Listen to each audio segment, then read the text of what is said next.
Joshua chapter 24. Joshua chapter 24, and we're going to look at verses 14 and 15.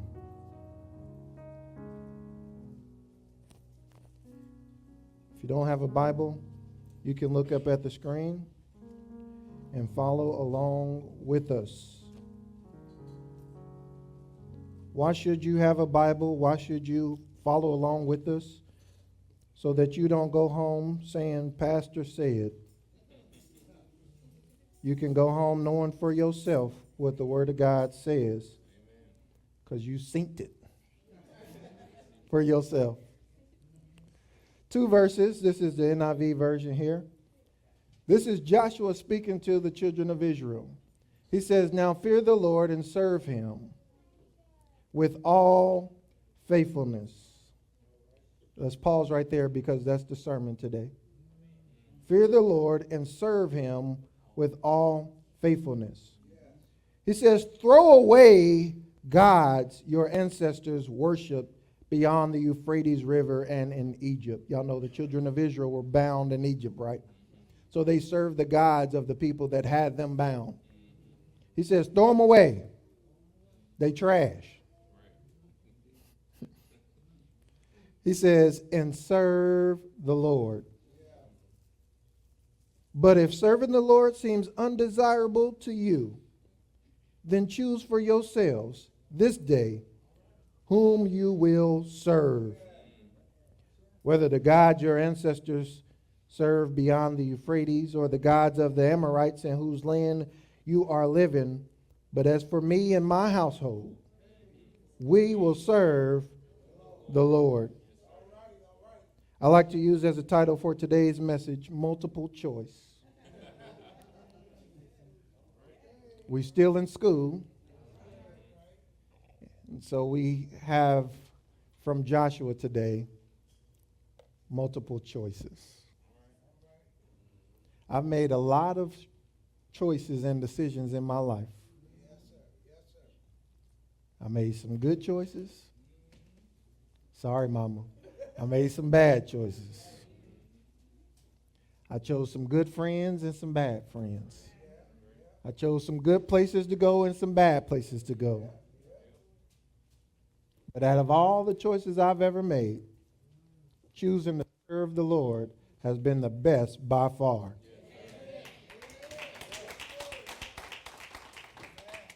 Every choice you make has a consequence. I know we say consequence and we think negative, but everything, any effect of something that was caused is a consequence. There are good consequences and bad consequences. But the only choice that we are here to make that matters is whether or not you will accept Jesus Christ as your Savior. Y'all still got me? Now, talking about school, nothing gave me more anxiety in school than the I-STEP test.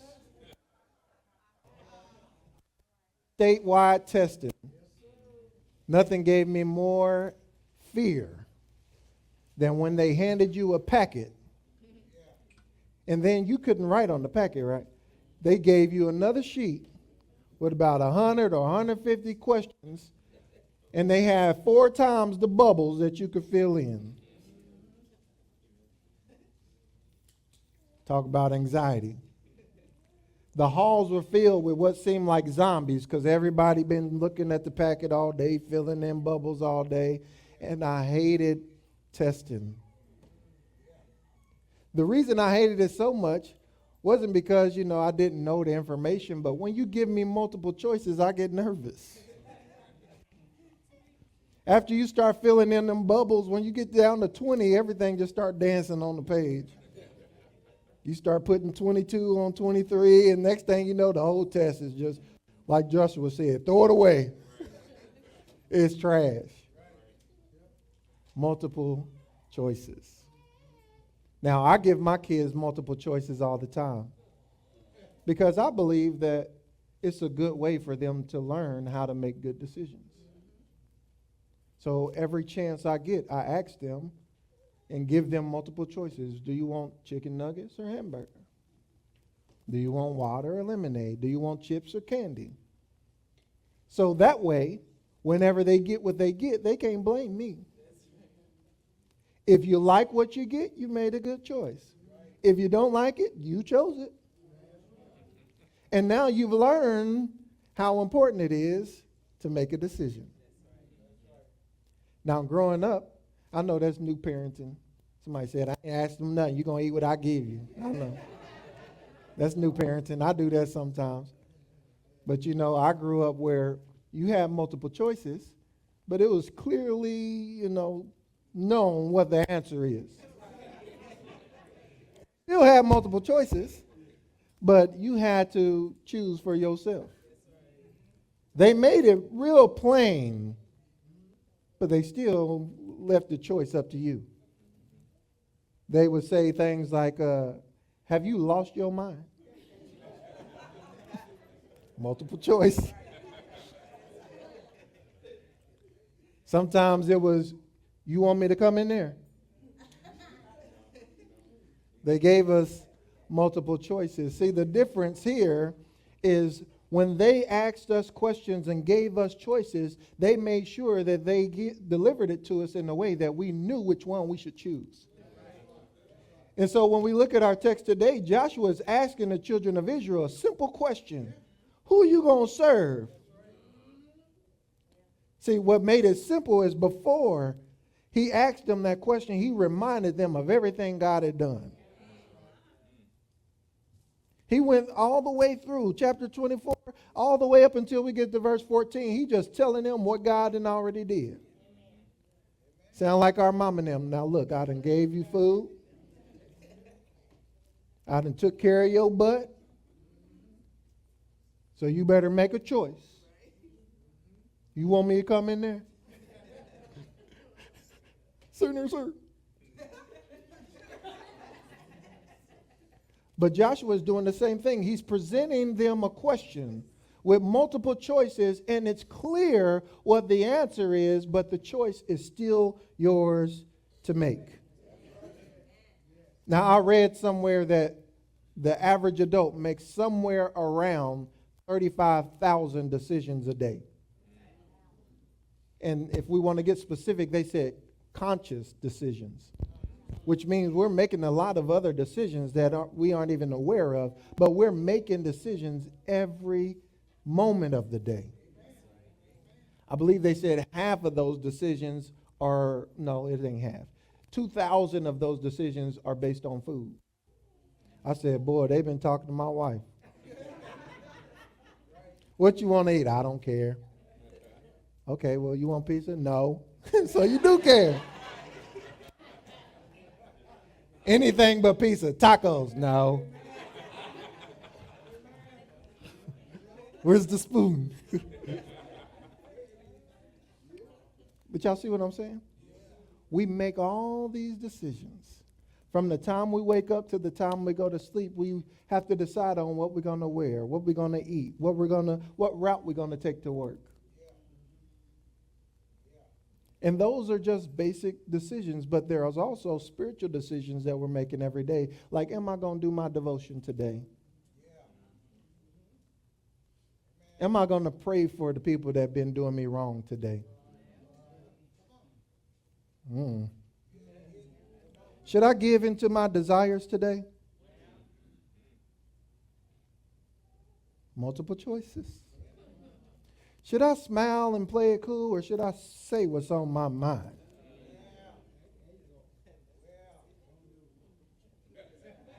We have all these decisions to make, and they are critical parts of our lives. And Joshua is asking the children, make a decision. Who are you going to serve today? Can I deviate for a minute? We still in school, so I'm teaching this. When things come to me, I want to teach them to you. Let's go back to the garden with Adam and Eve. I told y'all I used to consider myself an apologist, which is somebody that argues the faith, until I realized I ain't know that much. But there's an argument in apologetics that says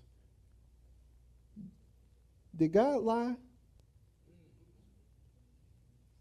Because he told Adam and Eve, in the day that you eat of the fruit, you'll surely die. But they didn't die that day.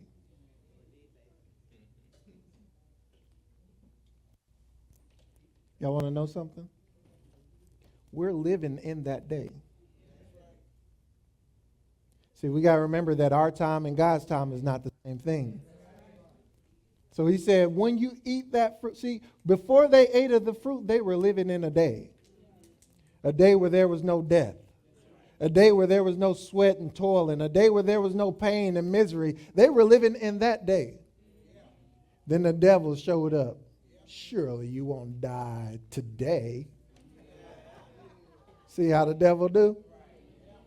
So they ate of that fruit, and guess what? We've been living in that day ever since.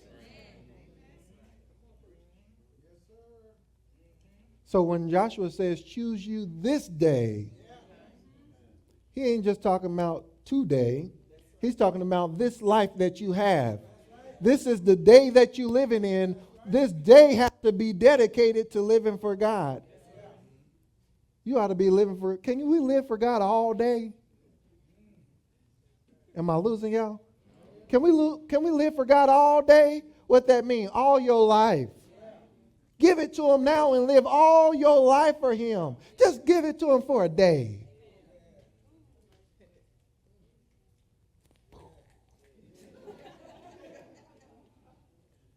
See, we think 24 hours is a day. And so we live for the day. Huh? We live for the day, and God said, there ain't no day on my watch. The day ends when I call you back. And he going to say, what you been doing all day? Thank you, Lord. All right, I'm done with my detour. I just wanted to let y'all know about that. Surely we will die in that day. We all going to die in that day because that's the day that Adam and Eve decided they wanted us to live in. We'll talk about that soon. But the context of our text today, I want to give y'all the background story. Why is Joshua even asking them this question? Ain't these the children of God, the chosen people of God? Why do he need to ask them that? Well, because these are the next generation children of Israel. These ain't the original children of Israel. Because the originals, they ain't make it. All right, let me go a little further back. So we all know Moses. God called him by the burning bush, said, go set my people free from Egypt. Those were the children of Israel. So Moses went down to Egypt. God had to send all the plagues. He passed over their tents and he killed all the firstborn. Then they came out of Egypt. And when they came out of Egypt, they went into the wilderness and he parted the Red Sea for them. And they went on from there. But as they went on, God gave Moses these commands. And he stood before the people and said, all this God has said, will you do? They said, yes, Moses. We gonna do it, Moses. Then he went up to have a little meeting with God. And he said, boy, you better get down there because them folks cutting up. So Moses went down there. He had to present it to him. He said, are y'all going to do this? Yes, Moses. See, the first time when Moses went up to talk with God, the same God that delivered them out of bondage, the same God that heard they cry, the same God that they saw stand up the Red Sea and bring them across, they started worshiping other gods. Down there having a good time. They worshiping all these other gods. And that wasn't the only time they did it. Because as they went on to the promised land, as they are trying to get to the promised land, they kept running into their flesh. What do I want to do? What makes me feel good? What can I do for me? Because I don't trust that God can do for me the way I can do for me. So I'm going to serve these idols. I'm going to do all this. And so what happened was he said, okay, y'all were going to the promised land, but now you got to wander around. So now they wandering around, and eventually they didn't make it to the promised land because they, as the movie Life said, can't get right. You were my chosen people. I gave you exactly the ingredients of how to live according to being my people. But since you didn't do that, this land that's flowing with milk and honey, you can't have that. You can't have it. But because I'm a just God, a righteous God, and I got to do what I said I'm going to do, your kids can have it. So I'm still going to give what I promised to the children of Israel, but only to the ones that actually do what I say. See, we think just because God said he'll bless us, that he's going to bless us, but there's another side to the coin. He said, you got to do what you need to do in order for me to bless you. I'm going to say it like this. There's a preacher that used a picture, a metaphor, analogy. I don't know which one it is. Y'all know. But he said he was the chaplain for the Indiana Pacers.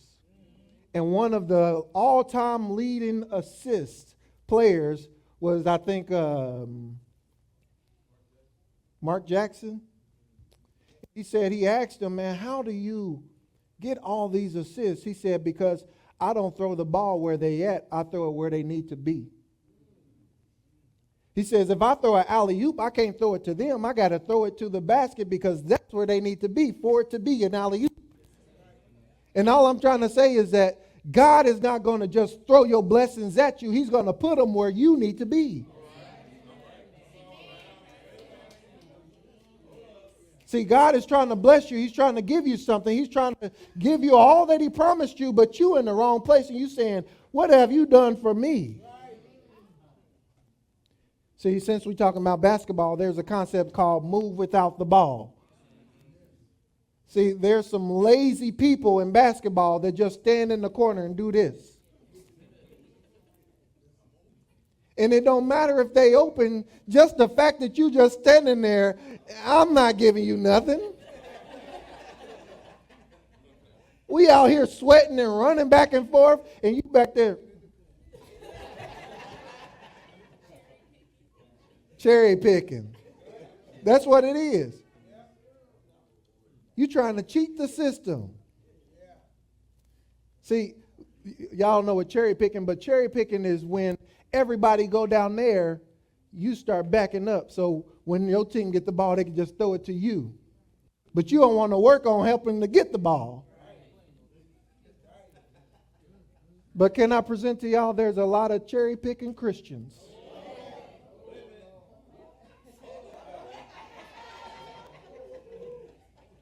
Can I make it plain?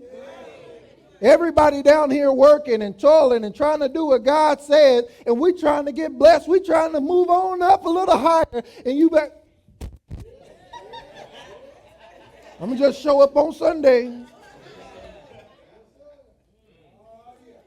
We have life groups. We have Bible study. We working. We getting everything set up. And I'll see y'all Sunday.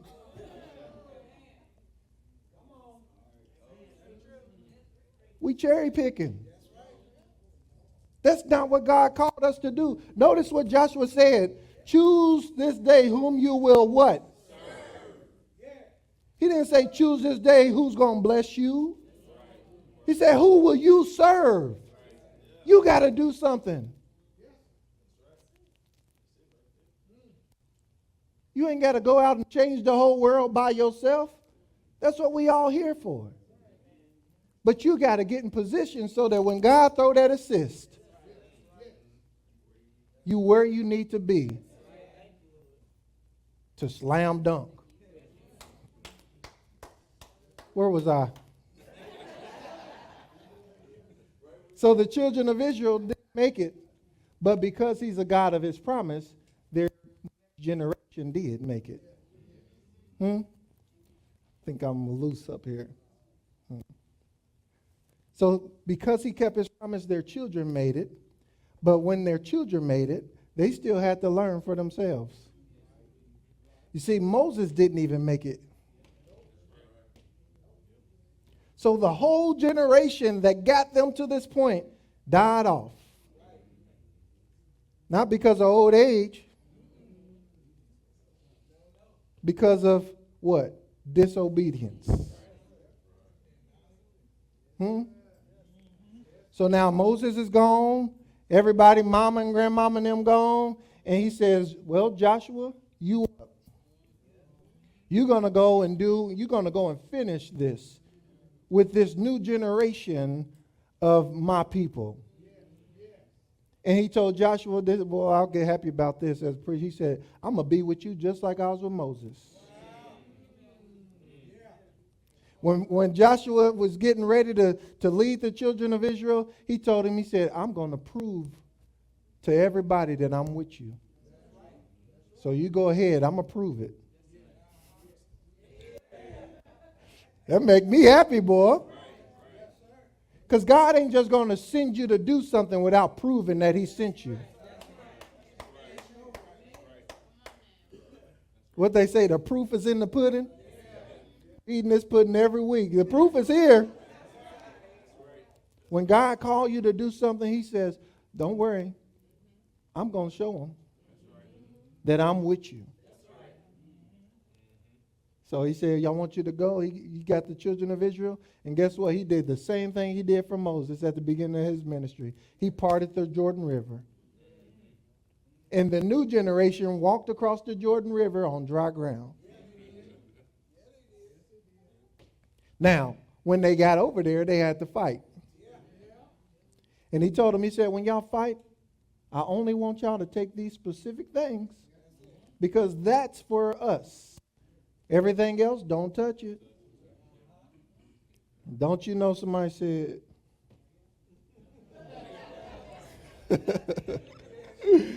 they said, well, I know I ain't supposed to keep this, but that look good. So they took what wasn't supposed to be taken, they buried it under their tent. And next thing you know, they had to fight another battle and got towed up. Joshua said, Lord, I thought you was going to be with me. I thought you was going to help me. All my people dying, we going to war. You're supposed to be the God of Abraham, Isaac, and Jacob. You're supposed to overcome all this. I've seen what you've done. He said, yeah, but somebody been disobedient.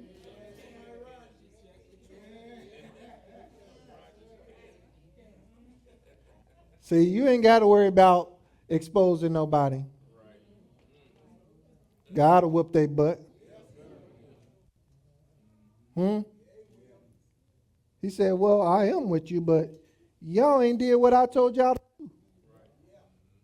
So Joshua said, we about to check everybody here. We about to check everybody in here. Go one by one through everybody's stuff. And see who got that. They got to the man finally. And you know what they did with him? I don't want to tell you. I don't want to discourage y'all today. You said tell you? You want to know? Boy, they dragged him out.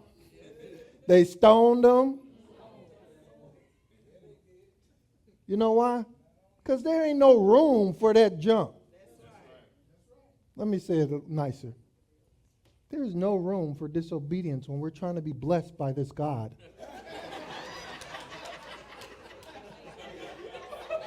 Gee.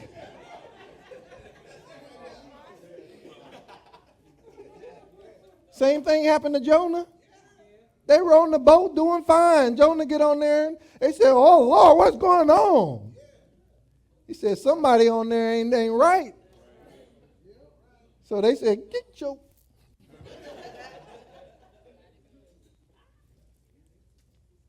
See, that's the Old Testament. See, they throwing people off boats and stoning them. God said, this New Testament, we under this New Testament, you ain't got to worry about that. He said, just let the wheat grow with the tare. He said, because when they come down to it, I'll separate them. I'll separate them. You ain't got to worry about it. They want to cherry pick, let them cherry pick. Because I'm going to be picking soon. Oh. All right, let's get back to the happy, feel good. So Joshua says, choose. Now, the first thing about choosing we got to realize is that it's your choice. When God created us, he did not create us as robots. He created us with our own will. Now, his desire is for us to choose within our own will to serve him, to love him, to dedicate our lives to him. But he left that choice up to us. So when we go to choose, I don't want to hear about what nobody else did. God said, no, it's your choice to make. Now, I'm going to tell you the second thing that we got to know about choosing is exactly what Joshua told them. You can only choose one. You can only choose one. Turn in that test with 2 bubbles filled out. Wrong.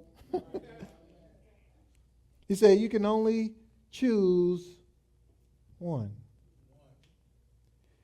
That's significant because we would like to think that we can have our cake and eat it too. See, in the words of Jonathan McReynolds, there's no shades of gray when it comes to serving God. He said, Lord, I'm split in two. Part of me loves the world and the other loves you. What do I do? Because I want to be saved, but I got to stay cool too. But no, I have to choose. I don't know the rest of the words. Y'all get it? He said, I can't do both the world and the church. I can't serve myself while serving God. Now, y'all know y'all would cut a fool if y'all went to a restaurant and the waiter over there making herself a drink. Say, who you serving, you or me?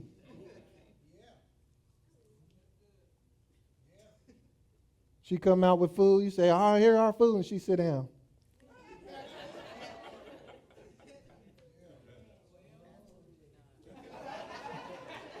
You see what I'm saying? So what happens is, that's how God sees us.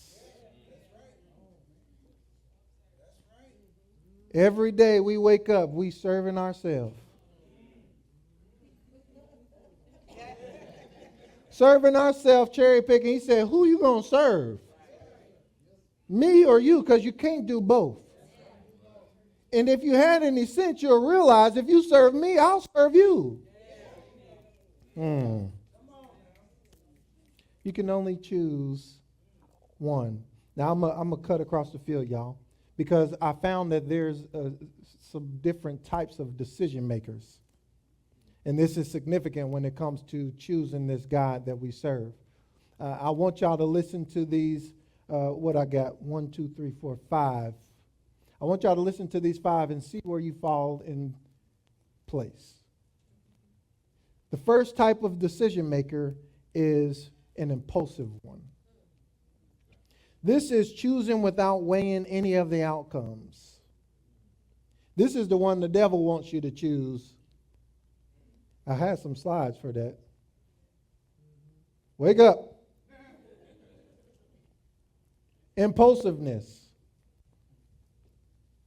Choosing without weighing the options. This is what the devil wants us to do. This is what the world wants us to do, especially when it comes to choosing who we will serve. And every generation has had somebody to try to get us to make impulsive decisions. We about to know which generation we in, because I'm about to give us 3. There was somebody that said, it's your thing, do what you want to do. We know what generation it is. Do what you want to do. It's your thing. Do what you want to do. Don't worry about nothing else. What you want to do. Another generation came back and said, YOLO. You only live once. It's just a new way of saying the same thing. Live for today. We already talked about day. Live for today. Because tomorrow ain't promised. The next generation said, can't nobody tell me nothing. We know what generation.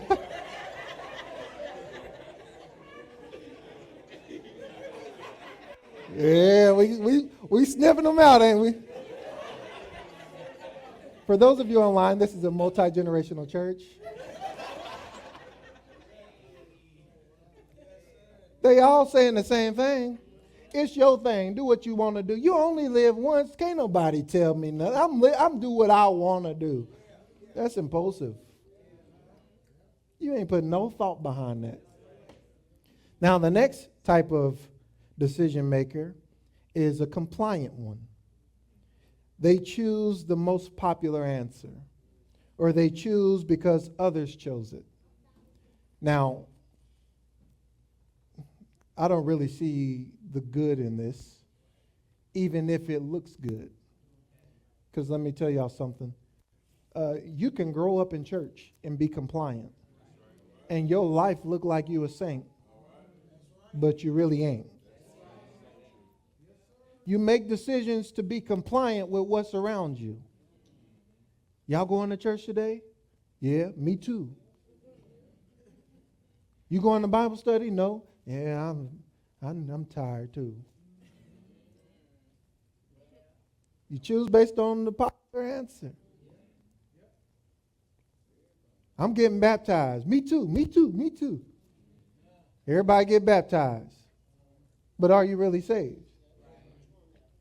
We make decisions just to be compliant with what's around us. See, I went church because it's easy to see the world. You want to go here? Or y'all going? Yeah, I'll go. Try this, okay.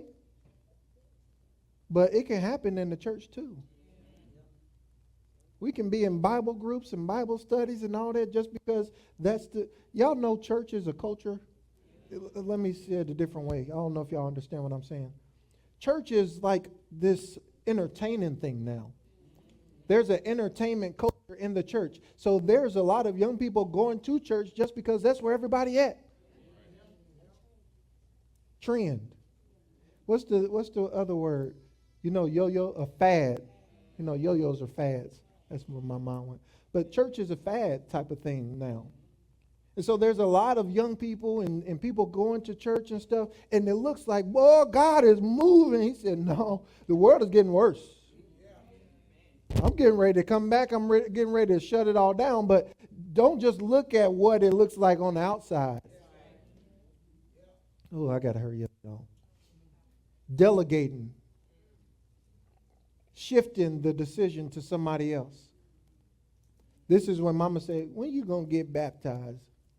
I guess it's about time, Mama. That ain't no way to make that decision. How about this one? This one happens a lot. I can't marry you if you ain't baptized. Oh, I asked the Lord to save me. I believe He did. I done seen some things, y'all. I'm telling y'all what I know. People will come to church and get baptized just because that girl daddy said he ain't saved.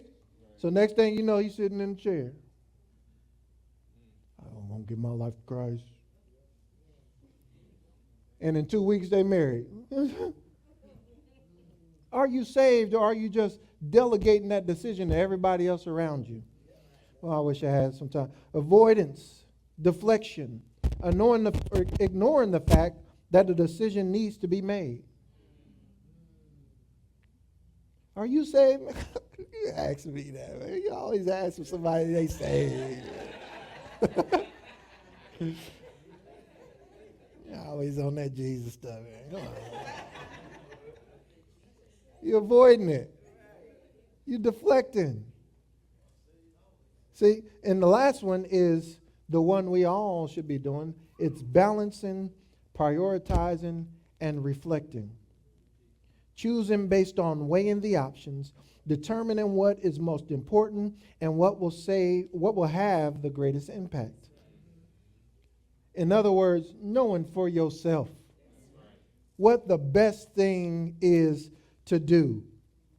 And so when you weigh the options, when you balance the options, when you prioritize and look at what the end's going to be, that's when you can start the process of elimination. You got multiple choices, but you need to be going through and doing the process of elimination. Compare and contrast. Pros and cons. That's how you make a sound decision. And I told y'all that Joshua tried to help the children of Israel to make the right decision. Before he asked them, who will you serve? He reminded them of everything that they went through. From verse 3 to 13, he told them, he said, but I took Father Abraham from the land beyond the Euphrates and led him throughout Canaan and gave him many descendants. I'm going to jump down. He said, I brought you to the land of the Amorites who lived east of the Jordan. They fought against you, but I gave them into your hands. I destroyed them from before you. He's reminding them of everything that the Lord has done. Then he say, who you going to serve? It sounds like a manipulative parent. Now, I done fed you. I done took care of you for the last 18 years. I labored with you for 12 hours. Now, who you going to listen to? Me or that little girl?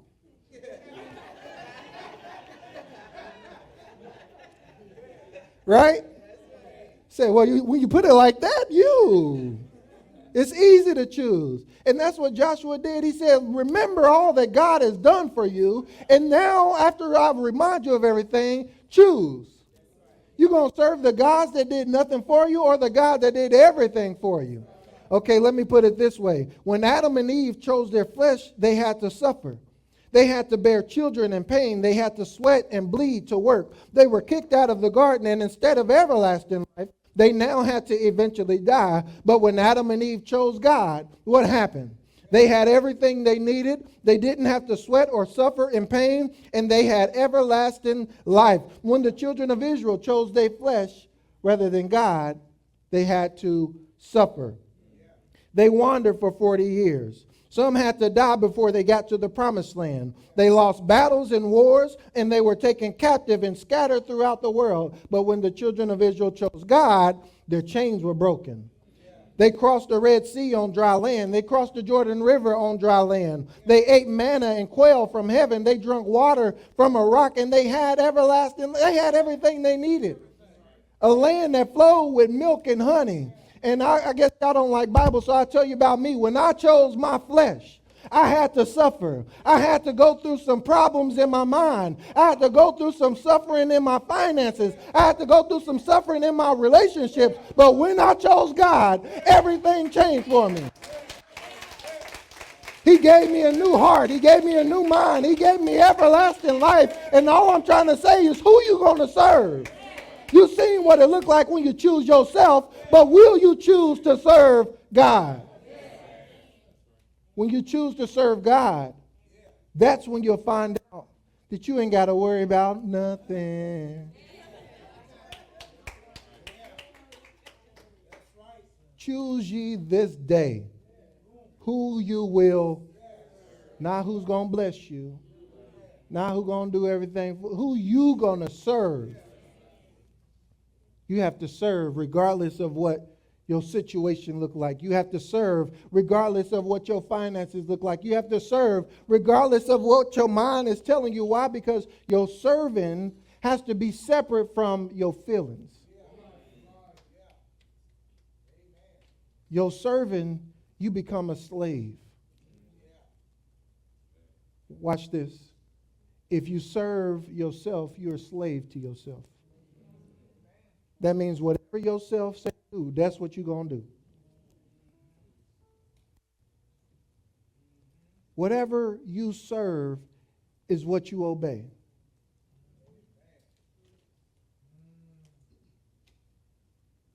If you serve your flesh, you'll obey your flesh.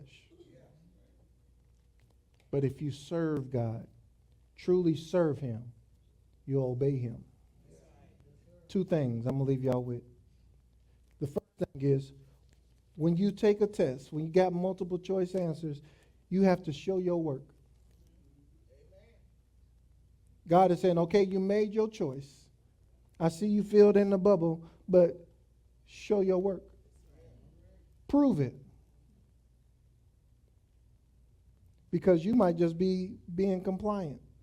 You could have got that answer from somebody else. Okay, you chose to serve God. Prove it. Show your work. You said you're going to serve me, so there ought to be some work to show. And then this is going to lead us into our communion. After you show your work, you need to check your work.